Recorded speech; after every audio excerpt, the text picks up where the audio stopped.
성부와 성자와 성령의 이름으로 아멘. 여러분 한 주일 동안 안녕하셨어요? 안녕하세요. 네.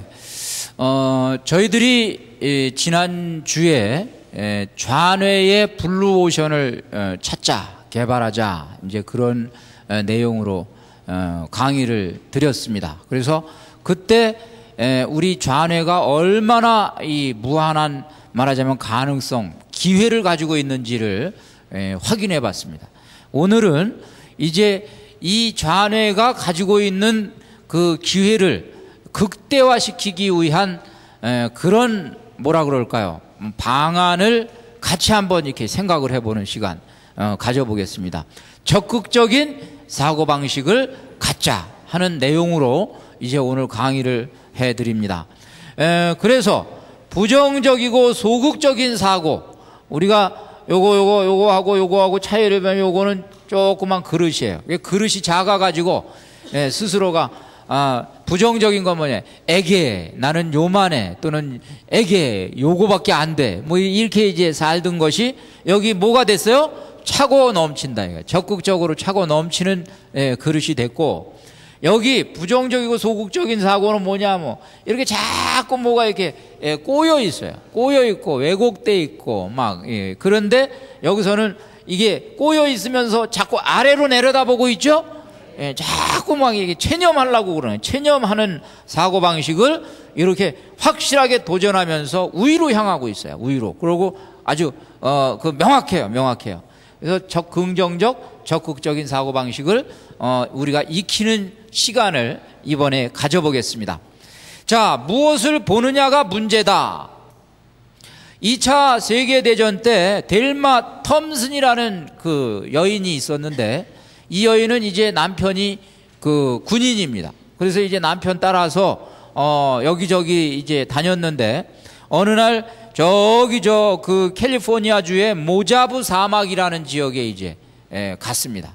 거기서 이제 같이 사는데, 거기는 아직 그 멕시코 원주민하고 인디언 그 원주민들이 거기 이제 살고 있던 때예요. 그래서 그들을 이렇게, 또 여름에 굉장히 무더운 지역이에요.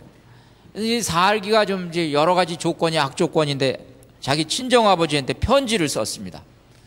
뭐라고 썼냐면, 여기 못 살겠어요. 그리고 편지를 썼어요. 너무너무 여기는 지금 덥고, 나가면 원주민들이라 뭐 말도 안 통하고 그렇습니다.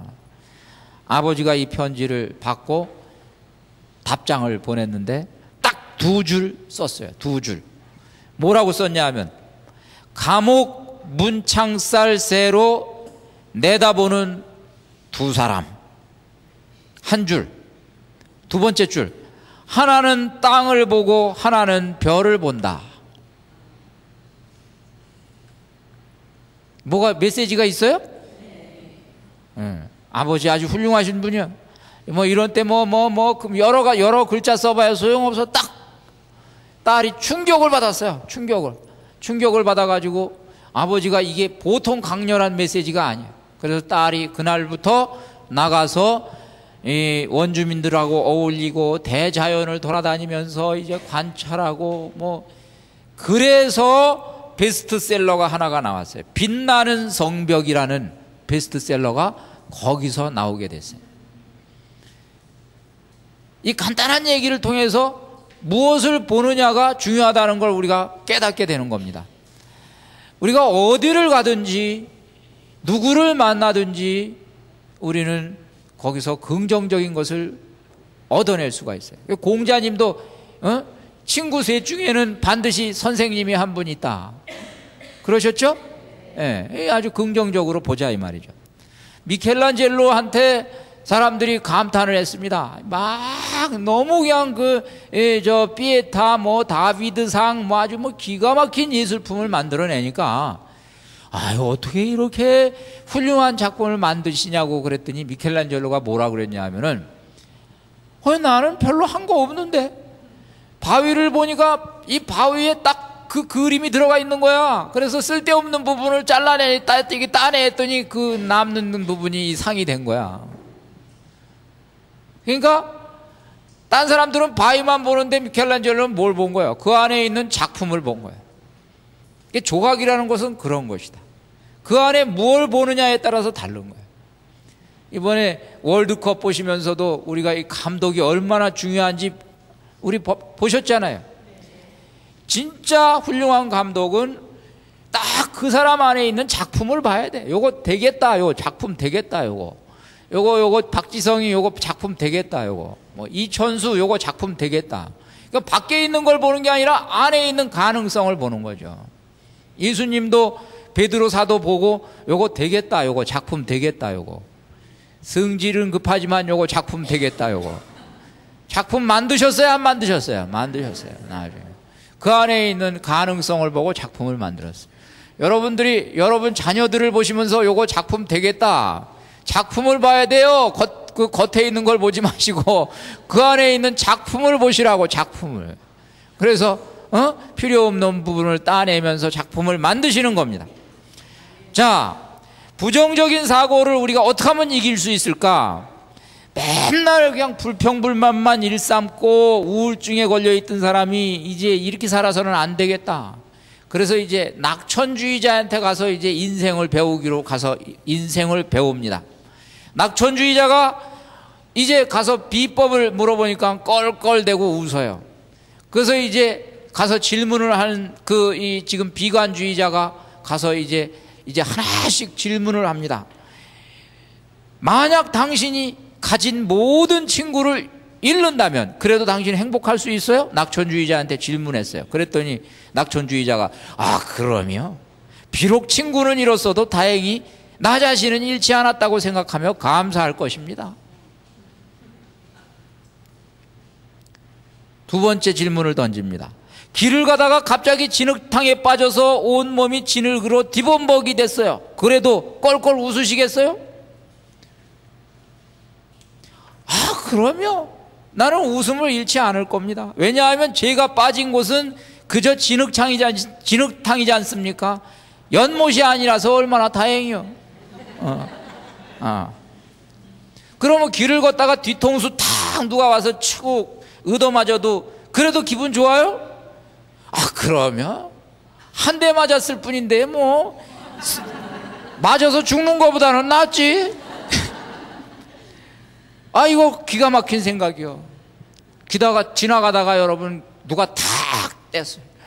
다행이다. 맞아 죽지 않아서. 낙천주의자입니다. 낙천주의자. 또 만약에 말이에요. 그럼 이를 뽑으러 치과에 갔는데 멀쩡한 이를 뽑아버렸어요. 그래도 웃으실 거예요? 그럼요. 이 내장을 뽑아내지 않은 게 얼마나 다행이에요. 그러면 당신이 단잠을 자고 있는데 누가 시끄럽게 목청 따는 소리로 노래를 불러서 단잠을 깨면은 그래도 행복하겠어요? 그러면 노래 부르는 사람은 한 명이지 않습니까? 만약에 여러 명이 떼지어 가지고 불렀으면 어떡해? 얼마나 다행이야. 당신은 죽기 직전에도 행복하시겠네요. 그러면 이제 인생 다 살고 이제 천국으로 가니 천사가 나를 맞이하러 오는데 내가 기쁘지 않겠어요? 이 낙천주의자처럼 여러분이 인생을 사시면 얼마나 행복할까? 낙천주의자가 되시기 바랍니다. 항상 낙천주의자가 되시기 바랍니다. 밝은 면을 보면은 밝은 면이 보여요. 어두운 면을 보면 어두운 면이 보여요. 애게 그러고 살면 항상 애게요. 애게. 와 이만큼이나 그러면 항상 이만큼이나요. 우리 인생은 이렇게 사는 거예요. 여기 봐요. 여기 봐요. 애게 그러니까 애게잖아. 이만큼이나 그러니까 이만큼이야. 항상 차고 넘치는 거예요. 하느님 앞에서도 주신 거 감사합니다. 감사합니다. 그러면 더 받아요. 근데 하느님 이게 뭐요? 애게 그러면 못 받아. 그래서 감사할 때도 여러분 곱빼기로 감사하세요. 하느님 2배로 감사하시라고. 1개를 주었는데 그냥 2개 받은 것처럼 감사하시고 그냥 말도 2개 받았다고 얘기하고 다니시고 그러시라고. 그러면 하느님이 보시고 아니 쟤는 1개 주었는데 2개 받았다고 그러니 내가 미안해서 안 되겠네. 하나 더 줘야 되겠네. 다르죠? 달라요. 우리 이 소설 중에서 베르베르라는 사람이 뇌라는 소설을 썼는데 이 뇌에 무슨 그 내용이 있냐 하면은 뇌의 생각이 굉장히 큰 영향력을 끼친다. 이 소련에서 저 반체제 작가들이 이제 말하자면 그때 당시에 강제 수용소에 갔단 말이에요. 고문을 받는단 말이에요. 그런데 이 중에서 한 분은 어떻게 그 고문을 이겼냐 하면은 상상의 집을 하나 지어놨어요. 그래서 고문이 극도로 자기를 괴롭힐 때 그냥 아예 머리는 그냥 거기 가가지고 거기서 그냥 막 음악도 듣고 그냥 거기서 그냥 행복하게 음식도 만들어서 먹고 사는 거예요. 거기서 안 나와. 육체는 괴로워도. 이렇게 충분히 생각할 수가 있겠죠. 저는 이거를 그 전에 제가 군대 가기 전에 이 비슷한 거를 어디서 본 적이 있어요. 본 적이 있어가지고 제가 이거를 적용하니까 적용이 되더라고요. 저는 그때 군대에서 제일 어려운 게 뭡니까 이 구보 뭐 이런 거잖아요. 뭐 이제 아니 체력이 막 바닥이 나고 그럴 때 어떻게 했냐? 저는 그때 묵주기도를 했어요. 속으로. 그러니까 뭐 힘든 건 하나도 생각이 안 나. 속으로 그냥 묵주기도하고 탁 다른 세계에 가서 하니까 제가 훈련을 덩치는 좀 작지만은 훈련을 좀 잘 받은 편이에요. 또 한 번은 아주 그냥 잔뜩 지쳐 있는데 뭐 소위 말해서 풀점핑이라는 걸 해. 풀점핑. 이게 이제 이렇게 해서 이제 근데 다리가 안 떠요. 하도 지쳐가지고. 그래 사람들이 그냥 전부 다 그냥 우리가 같이 훈련받는 사람들이 다리가 땅에서 떨어지지를 않아. 그런데 그때 제가 여기 있는 거 이것처럼 또 비슷하게 그냥 무슨 저 비타민 먹은 사람처럼 생각을 딱 해요. 비타민 나는 뭐가 지금 내 에너지가 팔팔하다. 그러니까 그냥 팔짝팔짝 뛰어 다리가 그냥 팔짝팔짝. 그래가지고 제가 어떻게 됐냐면 그때 저 혼자 누가 이 교관이 오더니 배를 탁 눌러요. 그래서 자기 이름을 대죠. 이름 누구 휴식 그러는 거예요. 그래서 뭐라고 해요? 저도 복창을 해야 돼요. 휴식 그랬더니 훈련 상태 양호 가서 쉬었어요. 제가 뭐 덕을 봤냐? 지금 이 덕을 본 거예요. 지금. 그러니까 정신력으로 이긴다. 그렇죠? 자, 우리 이 마음에 있는 게 얼마나 아름다운 것인가. 여러분 이 러시아에 한 사내 아이가 태어났어요. 이 사내 아이가 외모 콤플렉스에 이제 해서 아주 그냥 청소년기를 굉장히 어둡게 자랐어요. 막 이제 코가 그냥 막 굉장히 크고 막 입술이 두텁고 막 눈썹도 뭐 짙고 뭐 여러 가지가 있는데 이게 잘 보면 잘생긴 건데 본인은 못생겼다고 이제 생각을 한 거예요. 그런데 그래가지고 거기 있는데 이 청년이 기도를 했어요. 제 얼굴이 조금 잘 하여간 바뀌게 좀 해달라고 이제 아직 성장할 때니까 막 열심히 기도했는데 응답이 오지를 않았어요. 그래서 이 청년이 이제 여러 가지 고민하다가 자기 안에 무한한 상상력이 있다라는 것을 이 청년이 발견하기 시작했어요. 그래서 이 상상력을 글로 옮기는 작업을 하기 시작했어요. 그랬더니 자기 내면에서 밖에 있는 이 외모보다 내면에서는 이 외모를 극복하는 아주 아름다운 글들이 나오는 걸 알게 됐어요. 그래서 이 글을 사람들이 읽고 너는 너의 내면 세계가 너무너무 아름답다 칭찬을 받는 거야. 이 사람이 톨스토이가 됐어요. 나중에 유명한 톨스토이는 그 이후에 외모 콤플렉스를 완전히 극복했답니다. 나는 이 외모보다 더 소중한 아름다움을 내 내면에 가지고 있다. 이 확신이 드니까 그냥 다 없어진 거예요. 요즘에 이거 톨스토이 공부 많이 하면 성형외과 소용 없어져요. 예? 그리고 이거는 빈말이 아니라 이거는 정말 멋있는 말이에요.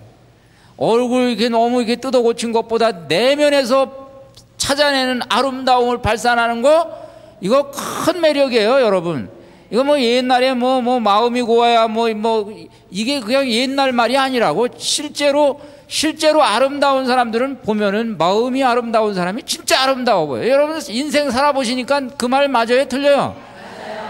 이 사람의 모양새는 그렇게 뭐 결정적이지 않다고. 뭐 참고 정도는 하는 거지 좀 있지만 결정적인 게 아니라고. 결정적인 건 그 사람의 내면에 뭐가 있느냐.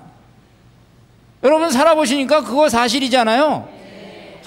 사람이 매력이 정말 저 사람 매력이 기가 막혀. 어디에? 뭐가 매력이야? 내면에 있는 매력이야. 외모의 매력은 한 5초는 가. 5초. 외모의 매력은. 그러나 내면의 매력은 영원해.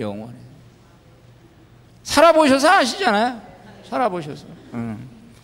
악조건을 뒤집으면 축복이 된다. 우리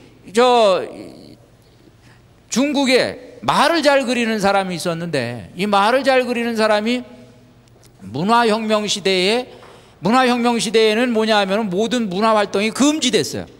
그래서 말을 그리다가 이제 말을 더 그리면은 이제 말하자면은 이제 공산당한테 끌려가니까 말을 그리지를 못하고 할 수 없이 이제 마국간에서 이제 그냥 말을 돌봐가면서 이제 말하고 같이 지냈어요. 한 7년이 지났어요.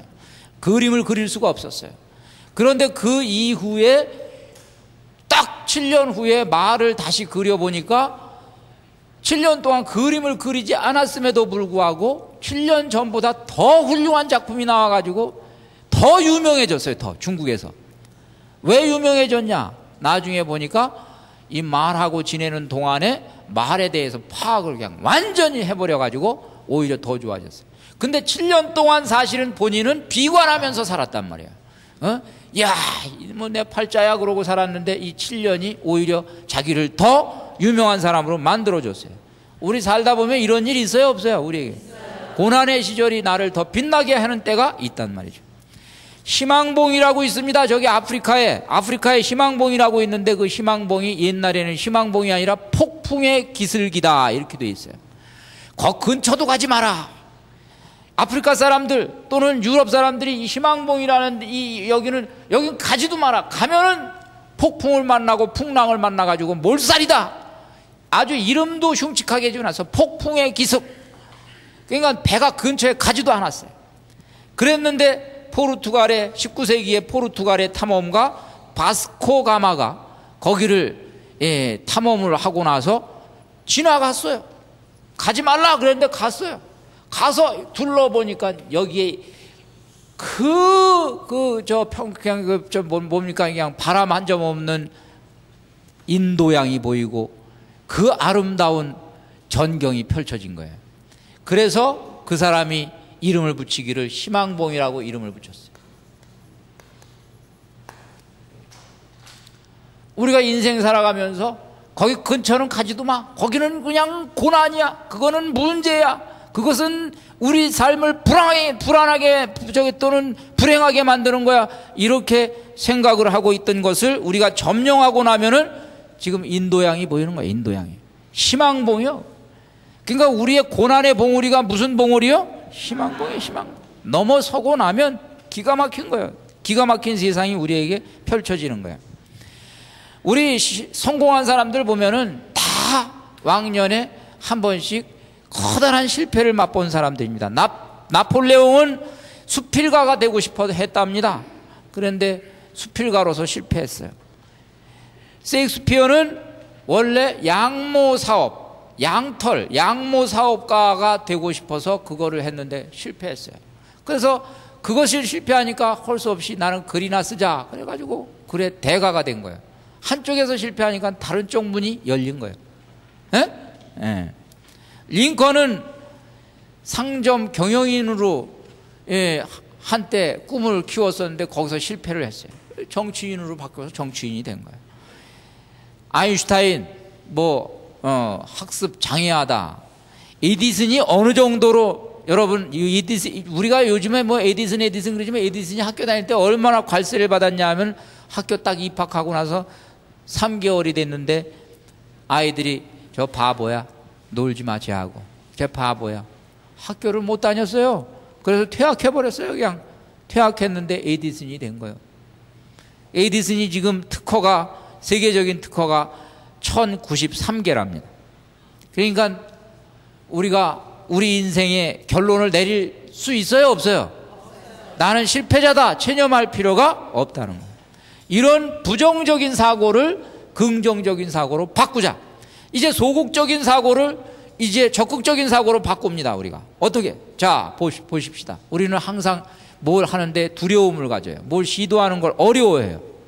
2차 세계대전 당시에 전쟁으로 나가서 미국 사람 가운데 전쟁터에 나가서 전사한 젊은이가 30만 명 된답니다.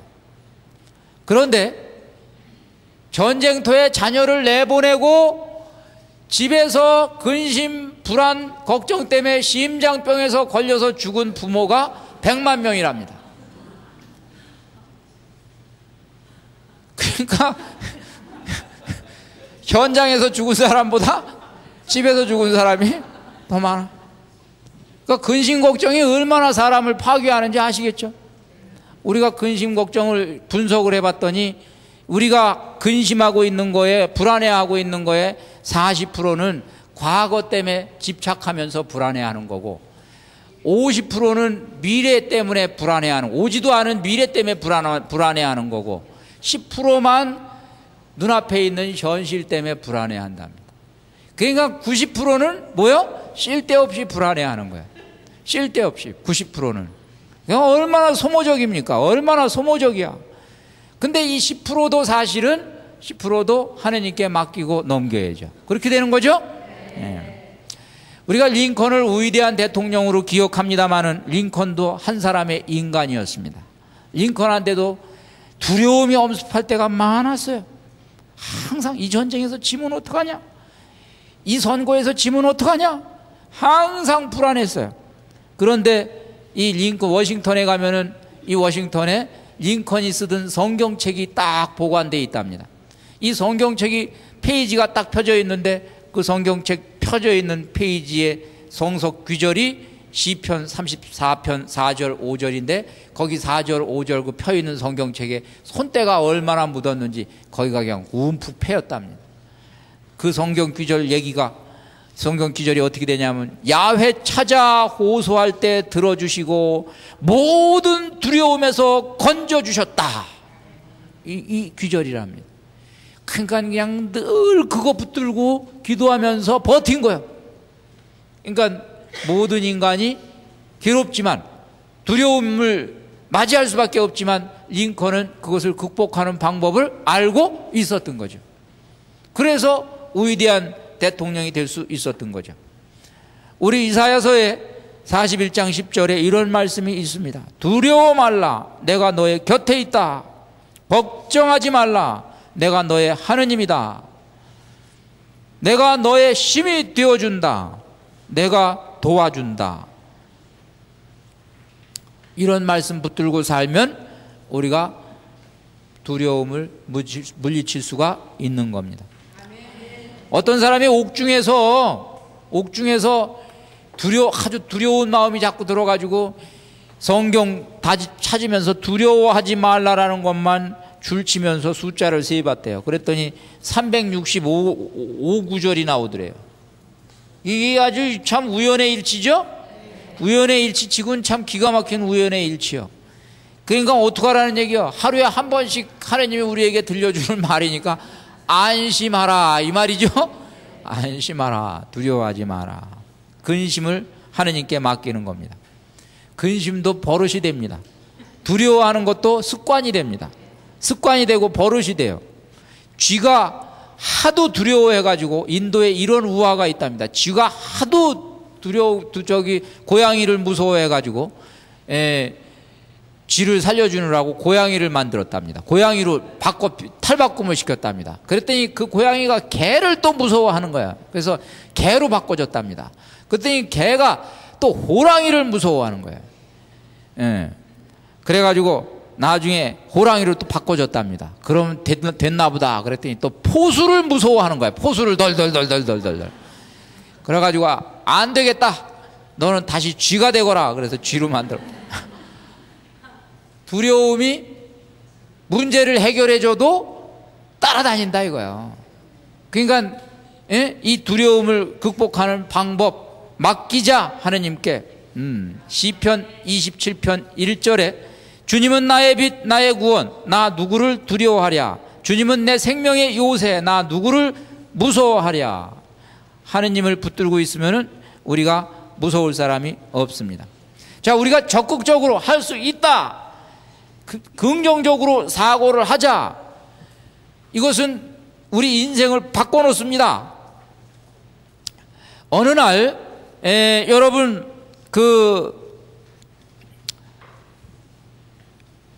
산이 꾸불꾸불한 곳에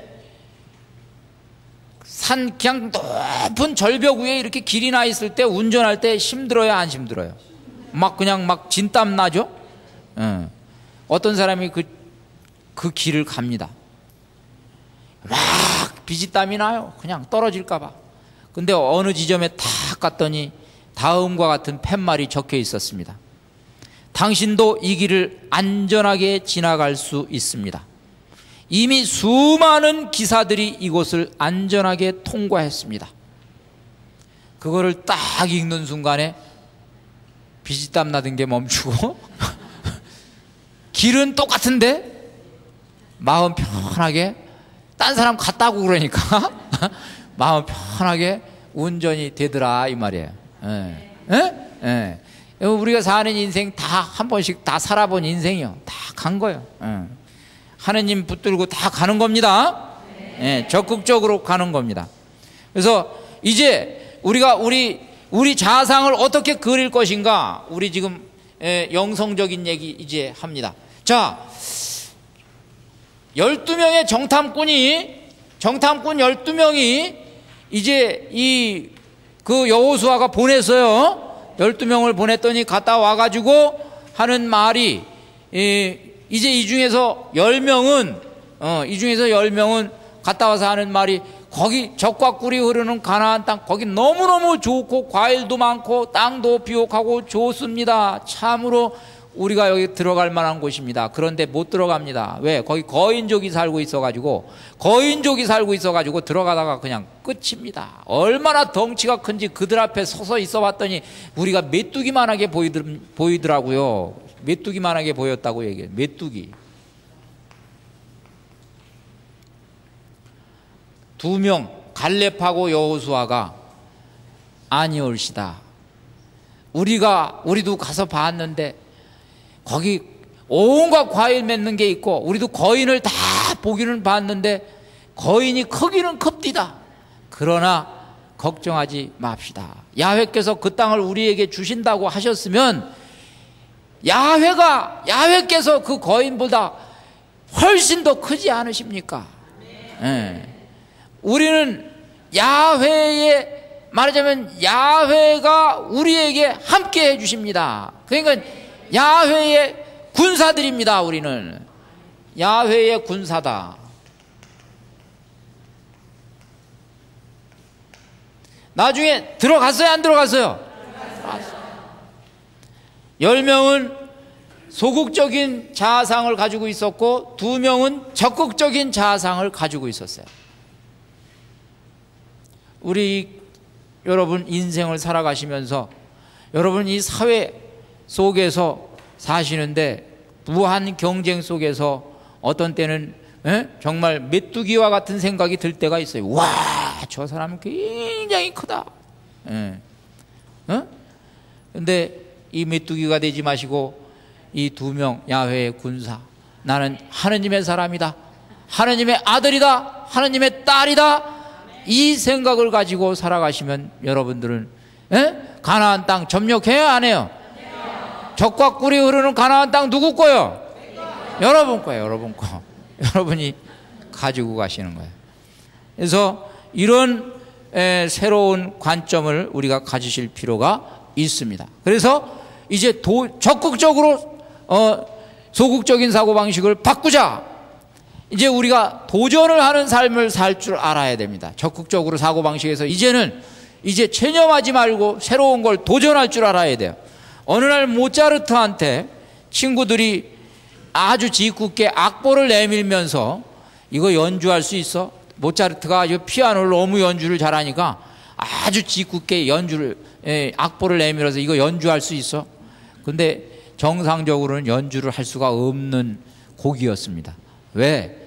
손가락 양쪽으로 해가지고 손가락 2개를 딱 쳐놓고 마지막에 건반을 가운데를 하나 쳐야 되는 그런 악보가 와 있던 거예요.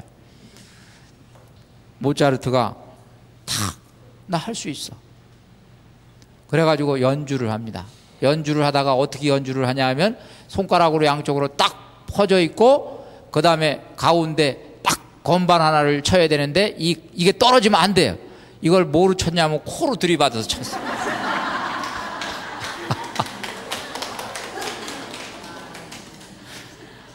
기가 막히죠? 네. 불가능한 것은 없다. 네. 도전하는 거예요. 도전하는 거예요. 이것이 우리가 해야 되는 일입니다. 펄벅은 이렇게 우리들에게 권고합니다. 불가능하다는 것이 입증될 때까지 모든 것이 가능합니다. 불가능한 것도 그 순간까지만 불가능한 거예요. 그러니까 그것도 넘어서면 가능한 거예요. 넘어서면 가능한 거예요. 불가능이라는 것은 절대적이지 않다. 넘어서면 가능하다. 그렇죠? 네, 여러분 인생에 그런 것들이. 자, 우리가 또 우리 살면서 우리 삶의 존재에 대해서 자신감을 가질 필요가 있어요. 우리 아름다운 이야기가 하나가 있는데 슈퍼맨 이야기입니다.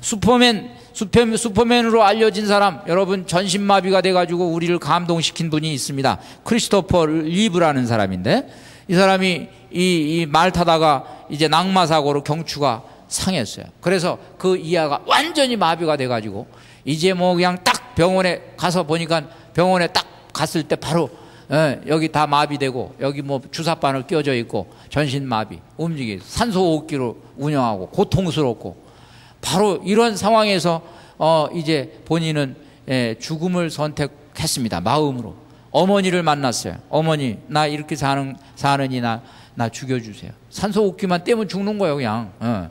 그래서 나 죽여주세요. 어머니가 그래, 네가 고통 속에 사느니 차라리 죽는 게 낫겠다. 그런데 이제 부인이 달려왔습니다. 부인이 달려왔어요. 부인한테도 이제 이 얘기합니다. 슈퍼맨 이분이 내 이렇게 사느니 차라리 나를 죽여줘. 왜냐하면 지금은 선택권이 있는 거예요. 지금은 이제 여기서는 지금 이제 더 뭐 사냐 마냐 처음에 이제 응급조치하고 있는 때니까. 그런데 부인이 뭐라고 그랬냐 하면 아니에요. 아직도 나에게는 당신은 나의 당신이야. 몸이 그렇게 되고 뭐가 돼도 당신은 나의 당신이야. 아직도 당신이야. 당신은 나한테 소중한 존재야. 당신은 지금 이 상태 그대로 나의 사랑하는 옛날 남편이야. 살아줘. 살아줘. 그 말 한마디에 용기를 얻고 사는 거예요. 그래서 그 이후에 여러분 아시듯이 한 30년을 수많은 절망한 사람들에게 용기를 주면서 그 몸으로 사람들에게 오히려 더 희망을 주면서 격려를 주면서 더 위대한 일을 할 수가 있었어요. 30년 동안. 어딜 가도 이분은 연사로 초청됐어요. 연사로 인생을 의미 있게 사는 가치가 있다 하는 연사로 초청됐어요. 이 사람을 존재하게 만들었던 말 한마디, 아직도 당신이에요. 아주 중요한 말이죠. 우리 인생의 적극적인 사고방식으로 해요. 나는 가치가 없다. 더 살아서 뭐하냐? 아니에요. 가치가 있어요. 아직도 우리는 소중한 하느님의 자녀예요. 그래서 긍정적으로 우리가 생각하고 살 필요가 있습니다. 자, 예수님께서 우리가 구체적으로 어떻게 하면은 적극적인 인생을 살 수 있는지 이미 우리에게 가르쳐 주셨습니다. 적극적인 처세의 원리를 몇 가지만 예수님이 가르쳐 주신 것을 우리가 확인을 해보면, 예수님께서는 좁은 문으로 들어가거라, 마태복음 7장 13절에서 말씀하셨는데, 이 말씀은 아주 의미가 있는, 우리 인생을 사는데 굉장히 말하자면은 영감을 주는 말씀입니다. 이게 못 알아들을 때는 이 말이 참 난감한 말이지만 알아들으면 이거 기가 막힌 말이에요. 이게 무슨 말이냐? 인생을 개척하면서 살아라. 개척하면서 살아라. 사람이 많이 다니는 길, 이미 남들이 내놓은 길, 거기를 다니지 말고, 아직 길이 나지 않은데 길을 내고, 예. 이게 사람이 많이 안 다닌다고 그래서 두려워하지 말고, 예, 거기에다가 너가 길을 내라. 우리 저 인생 역전 뭐 TV 뭐 이렇게 쭉 보시면, 프로그램 보시면은 성공한 사람들은 대부분 이 외길 인생을 간 사람들이 성공해요. 대부분. 예. 뻔한 거 안 하고, 그렇죠? 예. 이 좁은 문으로 가는 거예요. 좁은 문으로. 넓고 쉬운 문으로 가는 게 아니라 좁은 문으로 가는 거예요. 괴롭지만, 힘들지만, 이 개척하는 거예요. 적극적으로 가는 거예요. 그 다음에 예수님은 또 우리에게 생즉사, 사즉생, 예, 우리 이 가르침 예수님이 주셨습니다. 마태복음 10장 39절에 보면 자기 목숨을 얻으려는 사람은 잃을 것이며 나를 위하여 자기 목숨을 잃는 사람은 얻을 것이다. 이순신 장군님께서 얘기하신 필생즉사, 필사즉생, 그거죠. 살려고 하면 죽고 죽으려고 하면 죽기를 각오하면 산다. 우리 인생을 아예 이렇게 죽기를 각오하고 희생적으로 소탐 대실하지 않고, 자기가 살려고 하는 거는 소탐 대실하는 거예요. 그래서 이렇게 희생적으로 살면 살아요. 여러분, 우리 인생 살 때 내가 나를 희생하면은 남들이 나를 챙겨주는 일들을 체험을 많이 하실 거예요. 근데 내가 나를 너무 챙기면 남들이 나를 안 챙겨줘. 그러니까 고독해, 인생이 고독해져. 그런 것들을 여러분이 아시게 될 거예요. 나를 죽이면 내가 살아요. 희한하게 내가 살아요. 그렇죠? 예수님 말씀이에요. 적극적으로 이게 이 인생을 적극적으로 사는 거예요. 너희는 남에게서 바라는 대로 남에게 해주어라. 이것이 율법과 예언서의 정신이다. 이것도 예수님이 가르쳐 주신 상. 이걸 황금률이라고 그러죠. 공자님께서도 기소 불력이면 물시어인, 네가 스스로 하기를 원치 않는 거 남에게 시키지 마라. 이 말 뒤집으면 방금 예수님이 한 말하고 똑같은 말씀이에요. 남에게 바라는 대로 네가 해주어라. 자꾸 기대만 하지 말고 네가 먼저 해줘봐. 그러면은 좋은 일이 생긴다. 적극적으로 사는 거예요. 적극적으로. 자꾸 소극적으로 기대하지 말고 적극적으로 먼저 행하는 거예요. 황금률인데, 여기서 한 걸음 더 나아가면은 누가 억지로 오리를 가자고 하거든 십리를 같이 가져오라. 마태복음 5장 41절 말씀인데, 이게 새 번역에서는 누가 1000걸음을 가자고 하거든 몇 천 걸음 가져오라? 2000걸음 가져오라. 1000걸음을 가자고 하거든 2000걸음 가져오라.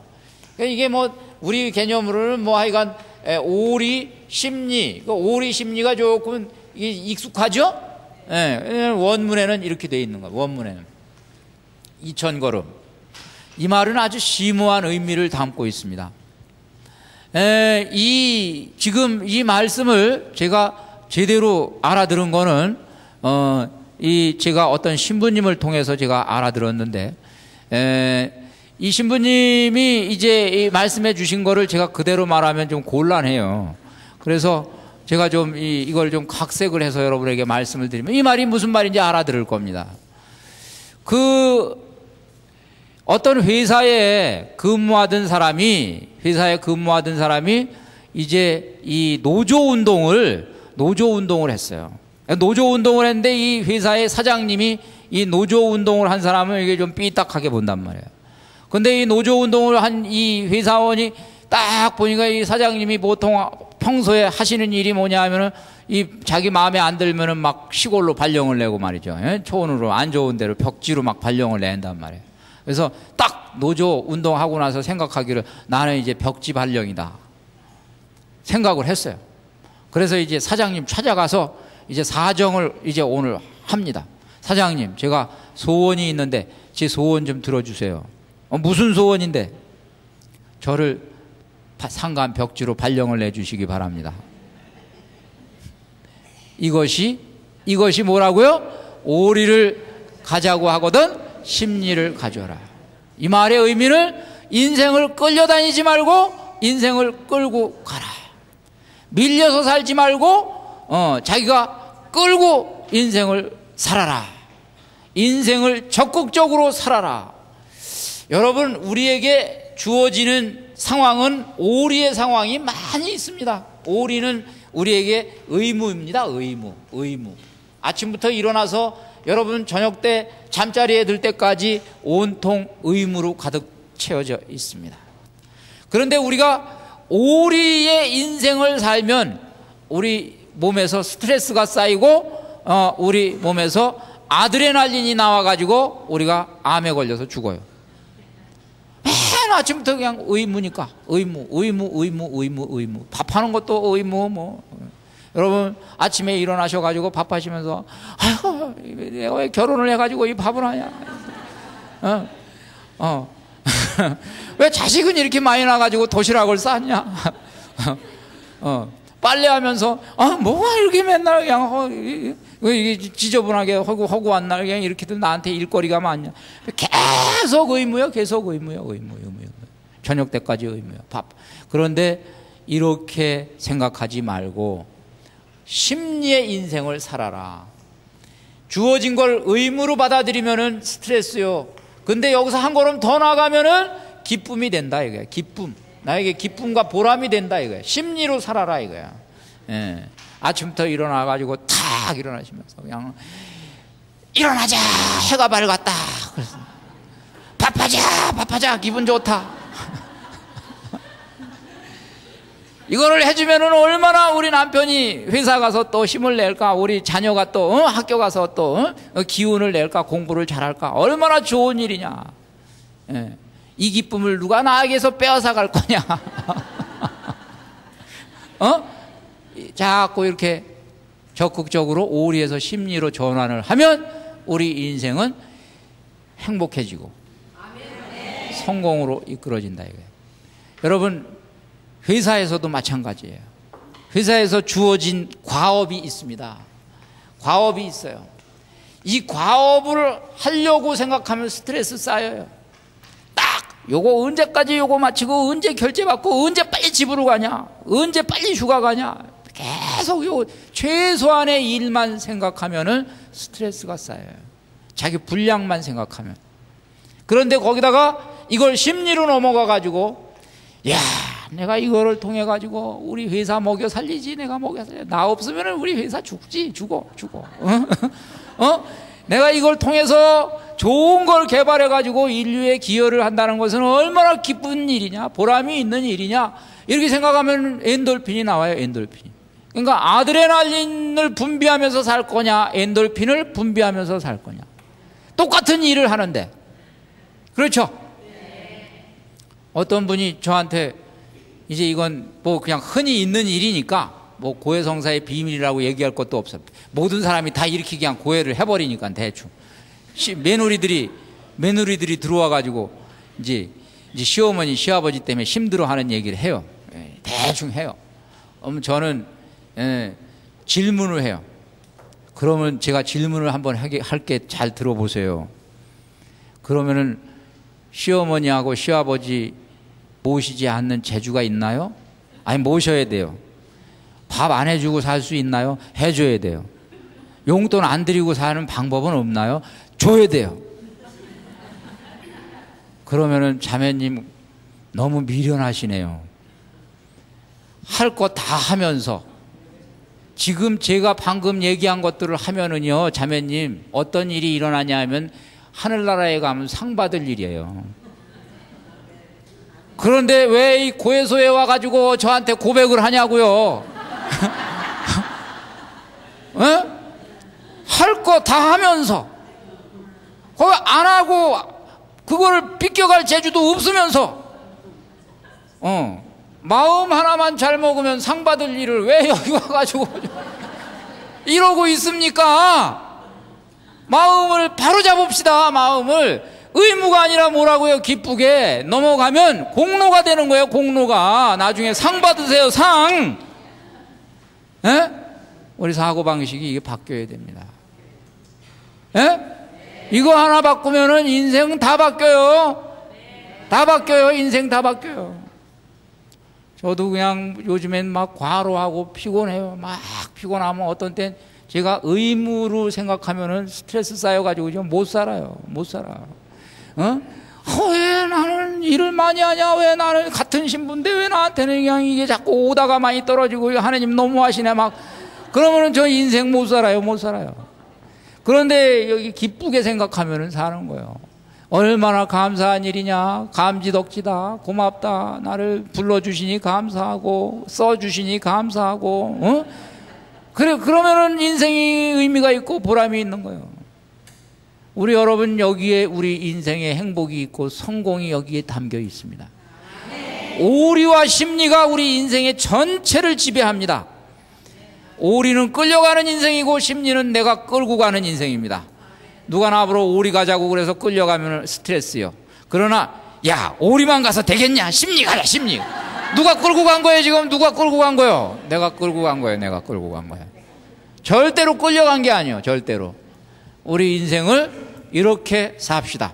자, 여러분 오늘 강의 여기서 또 여기에 있는 모든 여기 이 말씀도 기가 막힌 말씀이에요.